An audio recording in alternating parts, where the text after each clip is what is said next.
I was going to Los Angeles City College, and my best friend introduced me to him. Actually, he was a blind date. That's how we met. So everything went okay for a year, same pattern, going out with our sorority friends and having a good time, but nothing serious.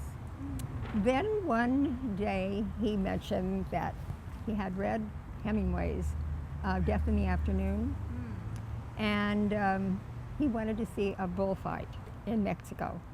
I couldn't quite picture a bull, being, tortured, and that's the way I looked at it, but I went.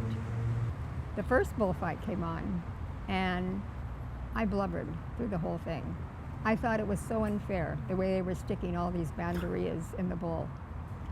And I was making a scene. People were beginning to look at me, actually, because I was blubbering. And I have to tell you, he was so understanding. He wasn't embarrassed.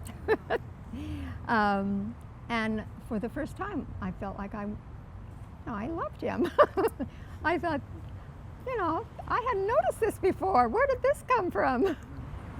And I thought, here I have fallen in love with this guy, and how I'm going to get him to tell me he loves me, because isn't that the way it's supposed to be? So I held him hostage one night, and I was going to just hang on until I somehow got him to say that, special proposal or something, anything. Yeah. And he finally did. So Right. do you remember that? Not exactly. It's all I remember is that it was kind of an emotional moment of how do you get out of this kind of feeling.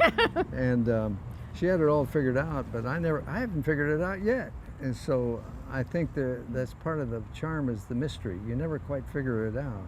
There's the old saying of birds of a feather flock together and opposites attract.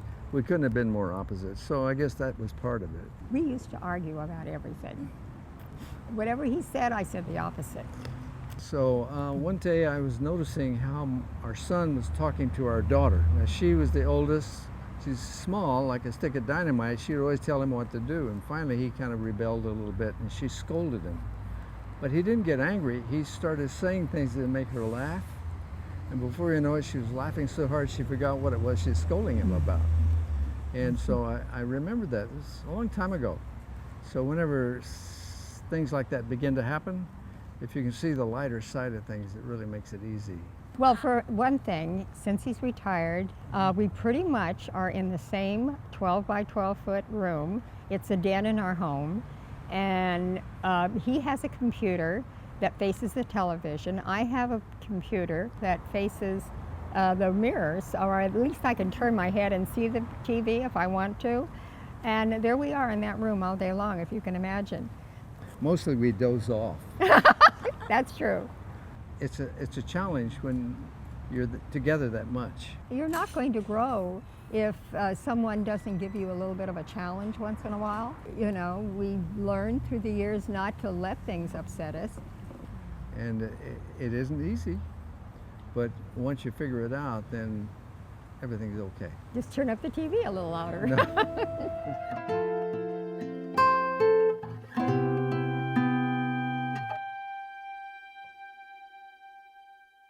SoulPancake, subscribe!